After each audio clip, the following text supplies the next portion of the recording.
My wife handed me a gift on Father's Day. Inside was a positive pregnancy test. And a note, "It's not yours." Her whole family burst out laughing. I didn't say a word. I just got up, walked out, and never looked back. Now she's sitting outside my office, sobbing, holding that same test. She gift-wrapped it. That's the part that still echoes. A neat little white box with a blue ribbon tucked inside a department store bag. Like she'd gone out of her way to make sure it was perfect. I should have known something was wrong just from the way she handed it to me, two hands, too eager, smiling like a kid showing off a drawing you can't criticize without looking like a monster. It was Father's Day. First thing in the morning. Her whole family was there. We were at her parents' house for brunch, casseroles, cinnamon rolls, those dumb chalkboard signs that say #OneDad, propped up for Instagram. Everyone was watching. Literally everyone. Her mom, her dad, her two sisters, her brother-in-law, even her 14-year-old nephew with his braces and permanent smirk. She said, "I have something for you," and passed me the box in front of all of them. Inside was a pregnancy test. Positive. And a folded note. All caps. Sharpie. For words, it's someone else's. Then silence. A few seconds, maybe. Just the sound of the ceiling fan and a fork clinking against a plate. Then her dad started chuckling. Her sister snorted into her mimosa. Even her mom cracked a grin, hiding it behind a napkin. I looked up. No one was horrified. No one was confused. They knew. Her whole family. They knew. My wife Karen just stood there, grinning. "Happy Father's Day," she said, still smiling. "Guess you're off the hook." I didn't say a word. I just got up, walked out of that house, got in my car, and drove. Didn't go home. Didn't answer her calls. Didn't tell anyone. I left everything behind. Our apartment, our mutual friends, our dog. I ghosted the world and started over in a new city under a different name. That was 3 years ago. This morning, I walked into my office, flipped on the lights. And there she was, sitting in the dark, holding the same pregnancy test box in her lap. Her face was hollow, like she hadn't slept in weeks. Makeup streaked, hair limp and stringy. She looked like something crawled out of her and never came back. When she saw me, she started sobbing. "I made a mistake," she whispered. "Please, just talk to me." But here's the thing. That wasn't the mistake. That wasn't even the beginning. It took me years to understand the whole picture. And by then it was too late for anyone to walk away clean. I've had 3 years to think about it. 3 years of digging, cross-referencing, quiet stalking, and cold analysis. It turns out when you disappear and no one expects you to come back, people get sloppy. They say too much. They leave trails. Karen's Father's Day prank was the tip of an iceberg so dense and deliberate it changed how I saw manipulation. Let me back up. Karen and I met at university. She was vibrant, sharp, funny in a way that made everyone else in the room dull by comparison. I fell hard. We got married young, 24. No kids. Not by choice. We tried. IVF. IUI. Every acronym you can imagine. Nothing worked. Karen didn't take it well. At first, she cried. Then she got angry. Then she stopped feeling anything at all. Sex became perfunctory. Communication dried up. She withdrew. I stayed. I loved her. I thought that meant something. She started therapy. Or so she said. I later found out she was spending those Wednesday evenings at her boss's condo. A man 14 years older, married, 2 kids. Wealthy. Boring. But stable in a way I wasn't. He owned things. Had connections. He could offer her a life with safety nets and country club access. What I didn't realize was how planned it all was. See, that pregnancy? It wasn't accidental. She stopped taking her birth control with me months before.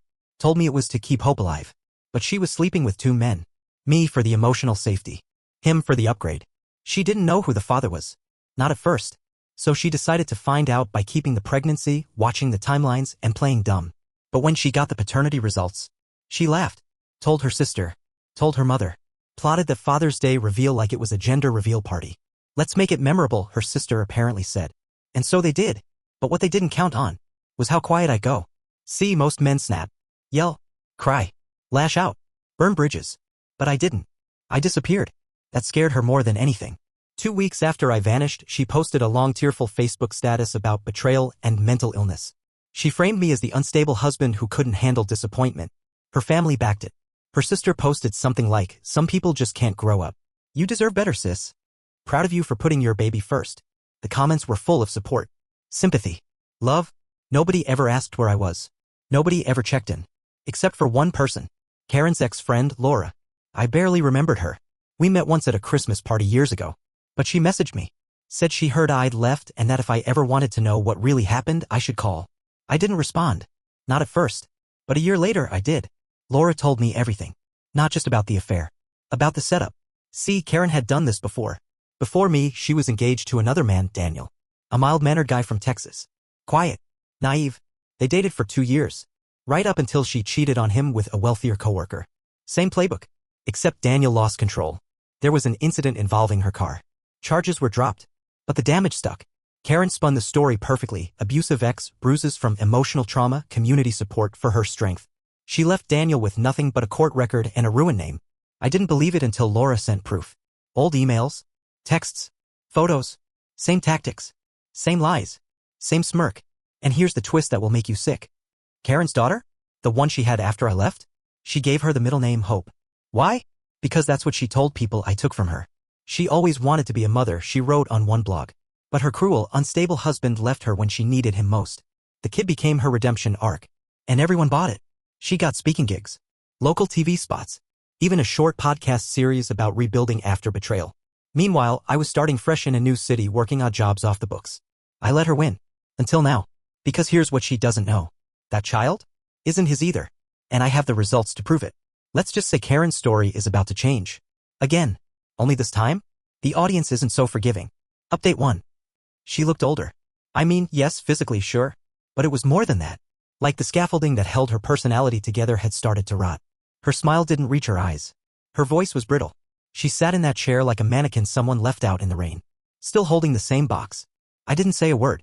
I walked past her, poured myself a glass of water, and sat across the room. She flinched when the chair creaked. You're mad, she said. Not sorry. Not I was wrong. Just, you're mad. I nodded. She laughed. A dry, choking thing. I guess I deserve that. I kept sipping. Then she said something that made my skin go cold. I named her June. Like your mother. I nearly dropped the glass. That's when I realized she wasn't there to apologize.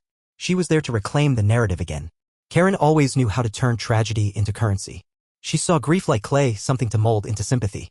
Naming her daughter after my dead mother? That wasn't kindness. That was strategy. A way to crack open my chest and make room for the next manipulation. I asked her flatly who the real father was. She paused. I thought it was Martin's, she said. We were active then. I nodded. But, she looked at the test box in her lap like it might answer for her. But I ran a private paternity test last year. Just to be sure. And? She looked up at me. It's not his. It's not yours. It's no one's. That sentence didn't make sense. I blinked. She clarified. There was a third guy. Not serious. Just comfort. A bartender I met at a networking mixer. I don't even know his last name. I stared at her. She looked embarrassed for the first time.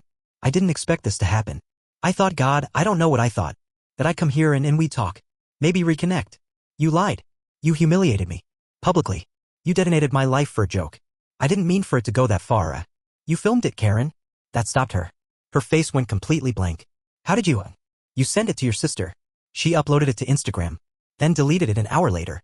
But not before one of her followers screen recorded the whole thing and shared it on a private Facebook group. Took me 2 years to find it. But it's there. She covered her mouth. Not in shame. In calculation. You don't understand, she whispered. I was falling apart. The hormones, the fear, the pressure.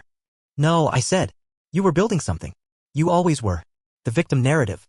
The podcast. The speaking gigs. That wasn't a breakdown. That was a business plan. She broke. I watched her melt into that chair like a toddler collapsing mid-tantrum. Her shoulders shook. Her voice cracked open. They all left, she sobbed. Martin dumped me. My family who helped me humiliate you, they cut me off when they found out I lied about the baby's father. Said I made them look like fools. My mom blocked my number. I didn't speak. June's 3 now, she said. She asks about her dad. I don't know what to tell her. You could start with the truth. She looked up and for the first time there was no mask. No performance. I don't have anything left, she said. I'm staying in a women's shelter. I lost my job 6 months ago. The podcast dried up. Sponsors dropped me. Someone leaked the emails? I think it was Laura. Good. I want you to meet her, she said. Just once. She deserves to know who you were. Before. As if I was ever real to her. Why? I asked. And her answer, I want her to know what a good man looks like. I almost laughed. You mean you want her to see what you lost? She didn't answer. That's when I leaned forward, finally speaking with weight. I know about Daniel. I know about the bartender. I know about the fabricated abuse. The staged crying selfies. I know what you do. How you break people and crawl over the wreckage. She started shaking her head. No. I never meant. You do it on purpose. You call it survival. But it's rot. You distort people. You reshape them into roles that suit your story. Abusers. Cowards. Martyrs. You burn their names so yours can glow brighter. Silence. Then. Are you going to ruin me? She asked. Small voice. Child voice. No, I said. You already did that yourself. But you could help, she whispered. If you just posted your side of the story even once, it would change everything. People still want to believe in me. I could fix it. I could come back. She really believed it. I could see the addiction in her eyes. Redemption junkie. I stood. She flinched again. You should go. She didn't move. Then I said the one thing that finally broke through. I filed for identity restoration 2 years ago. That's why you couldn't find me. That's why no one would tell you where I was. I don't exist anymore, Karen. Not to you. And then her hand dropped to her purse. She pulled out a Polaroid. Handed it to me. A little girl. Dark curls. Round cheeks. Sitting on a swing. She doesn't deserve this, Karen said. You can hate me. But she deserves better. I took the photo. Studied it. Something in me twisted. Not forgiveness. Not sympathy. Recognition. Because the child in that picture had my eyes. Brown, tired, ringed with something too old for her age. She's not mine, I said, setting the photo on the desk. Then I walked into the hallway and buzzed security. As they escorted her out, she looked back. Please, she said. Just think about it. And here's the truth. I am. Because I took that photo with me. And I've got the results now. There's more. There's always more. Update 2. I didn't sleep that night. Not from guilt. Not fear. Just stillness. That peculiar silence you get after a forest fire, the one where everything is scorched and nothing dares to move yet. I sat at my kitchen table, lights off, photo in hand. Karen was lying. She had to be. But something about the picture kept pulling at me. The girl's eyes, my eyes, looked too much like mine for comfort. And her face, not just a resemblance. A repeat. I told myself it was coincidence. But I knew better. So I did what any rational man would do. I dug. I called in a favor from an old contact, someone who owed me a life or two from before all this started. He's a geneticist now, private sector, hush-hush work for clients who need answers without paperwork. I mailed him a hair sample. Mine from my shaving brush. Then I broke into Karen's car. It wasn't hard. Same model she had before, different color, same lazy habits. She still left a half-empty sippy cup on the floorboard. A crumpled cardigan in the back seat. Inside the pocket? A hair tie. 3 long brown hairs. Perfect. I mailed those too. Took a week. 7 days of silence. 7 days of checking the mirror for any trace of him in me, Martin, the boss. The bartender. The third mystery man. Anyone but me. And then the email came. Subject line, you need to call me. Now. My stomach dropped. I called. He picked up instantly. Are you sitting down? He asked. Just tell me. He took a breath. It's yours. 99.9%. There's no ambiguity. She's yours. I didn't speak. You okay? I hung up. Then I screamed. That's when I realized how deeply this had changed me. 3 hours later, I was standing outside the shelter where Karen said she was staying. I didn't remember driving there. She came out holding the little girl's hand. June. My daughter. She was wearing a faded pink hoodie and rain boots even though it hadn't rained in days. Her face lit up when she saw me. And here's what Karen said first thing, like she'd been practicing. She thinks you're a friend of mine. From the old days. Just say hi. That's all I'm asking. I didn't correct her. I knelt down. June tilted her head and whispered, do you have any pets? I nodded. Used to have a dog. He liked peanut butter. She giggled. I like peanut butter. We talked for 10 minutes. She told me her favorite color. Favorite song. Favorite snack. I don't even remember what I said back. I just remember the weight of her.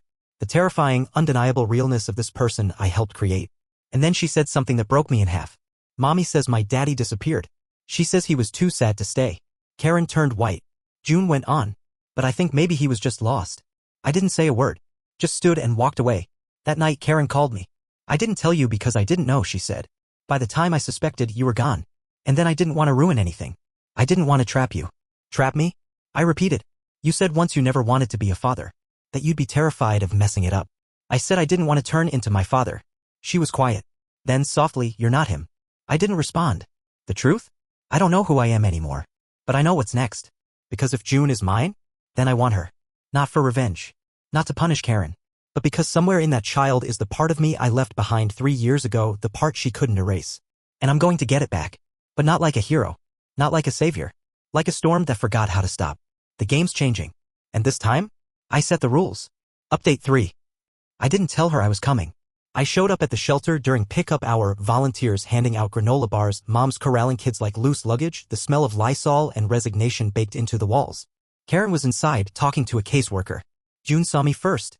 She ran. Not full speed, not screaming daddy, but fast enough that I felt it in my ribs when she wrapped her arms around my leg. Karen followed, panic already blooming in her eyes. You can't just come here, she hissed, low enough for the volunteers not to hear. I didn't. I came for her. Don't do this. I already am. I looked down at June. Want to go for a walk? Karen tried to grab her, but I was faster. 10 minutes later, we were sitting at the park across the street. I'd bought her an orange soda and a grilled cheese from a food truck. She dipped the sandwich in ketchup like it was soup. And she looked so normal. So happy. Like nothing in the world was broken yet.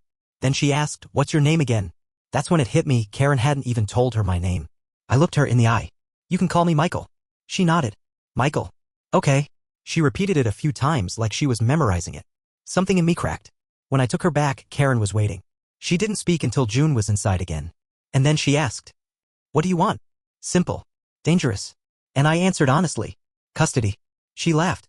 Laughed until she started coughing. "You think any court's gonna give you custody? After you disappeared? After the stunt you pulled?" "You mean the stunt you pulled?" "I've rebuilt my life," she said. "I'm getting a job. I've got a family again." "No, Karen. You borrowed a family. You lied one into existence. But I'm not playing along anymore." She looked ready to spit venom. And then I said the one thing that cut her off at the knees. "You signed over parental rights 3 years ago." Silence. I pulled out the document. A single-page form. Standard in our state. Termination of parental acknowledgement. She'd signed it during the podcast days when she was building a new myth and needed me erased. Witnessed. Notarized. Technically, I was never the legal father.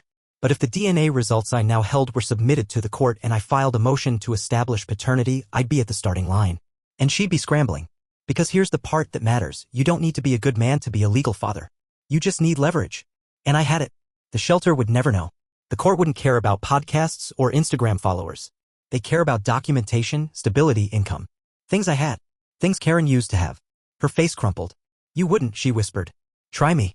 I walked away. Not fast. Not victorious. Just done. That night she called. Begged. Cried. Offered things. Visits. Shared time. We could co-parent. "You don't even have to pay. Just don't take her away from me." I didn't respond. Instead, I drafted the motion papers. Printed them. Taped them to her shelter door the next morning. Inside the envelope? A photo of June on the swing. And the words. "You said I disappeared. Now I'm back. And I'm not leaving without her." I'm not bluffing. I don't know what kind of father I'll be. But I know what kind I won't be. Not the one she invented. Not the ghost she used as a cautionary tale. This isn't revenge. This is reclamation. The storm's just getting started. Final update. I didn't win. Not in the way people think. There wasn't some dramatic court battle. No viral moment where Karen got caught lying on the stand. No shocked gasps from a jury. Life's not a movie. What happened was quieter. Darker. Smarter. I filed the motion. Karen didn't contest it. She didn't even show up to the first hearing. Her lawyer, some legal aid burnout who probably hadn't seen a full case file in years, tried to delay it. Claimed mental health complications, economic instability, lack of notice. None of it stuck. The court reviewed the paternity test, saw my employment history, saw my living situation, my tax returns, my stable income. And they handed me partial custody. Just like that. It was supposed to be temporary. A 6-month trial period. But Karen never followed up. Never filed the follow-up paperwork. Never showed up to mediation. And when she was asked about visitation, she declined. "Let him have her," she told the court. "He's already won." That was the last time she spoke my name in a legal room. June moved in 2 months ago. Strange. Raising someone who looks like a version of you that never had to claw through fire to exist. She asks questions I can't answer. She cries when I leave the room too long. She folds her peanut butter sandwiches into tiny squares before eating them. Like she's rationing joy. She doesn't talk about Karen much. Sometimes she'll draw her. Big red mouth. No eyes. Other times she'll ask, "Was mommy always sad?" And I don't know how to explain that some people choose sadness because it lets them keep playing victim long after the crime scene's been cleaned up. Karen tried to call twice. Blocked. Then she sent a letter. Handwritten. Full of messy loops and tear stains and phrases like co-parenting journey and healing through transparency. I didn't open it. June doesn't need a story about redemption. She needs silence. Space. Clean floors. Warm food. Quiet mornings. I gave up a lot to give her that. My job's remote now. My world's smaller. Tighter. More focused. I've built routines. Breakfast at 7. Reading before bed. No screens past 8. She asked me once if I'd ever leave again. I told her the truth. No. But if I ever do, you come with me. She nodded. Like it made sense. A few days ago, I took her to the park. Same one as before. She climbed the jungle gym and screamed, "Watch this!" before jumping off the lowest bar like it was a cliff. She landed, rolled, laughed, clapped, 10 out of 10. She beamed. Then she said, Mommy used to tell me not to do stuff like that. Why? She said it made her nervous. She didn't like it when I looked like I might leave. That sat in my chest like a swallowed stone. Then she asked, Does it make you nervous? I said no. It makes me proud. She looked confused. Why? Because it means you're not afraid of falling. And that's when I realized, this wasn't about custody. It never was. This was about ending a cycle. Karen thought pain made her special. That suffering gave her power. She wore betrayal like a costume, used tears as currency. But June could be free. Free of the performance, the manipulation, the rot. Because I wouldn't raise her in the echo of someone else's war. I wouldn't turn her into a weapon for my trauma. I'd teach her how to climb, how to fall, how to get back up, and how to never let anyone rewrite her story again. Final note. For those asking if I regret it? No, not for a second. Not the silence. Not the cruelty. Not the slow, surgical way I dismantled Karen's little empire. She built it on lies. I just turned off the lights. And as for June, she doesn't know yet what I did, what I let happen. But one day she'll ask, and I'll tell her, I didn't burn her life down. I just let her live in the house she built, until it collapsed on its own.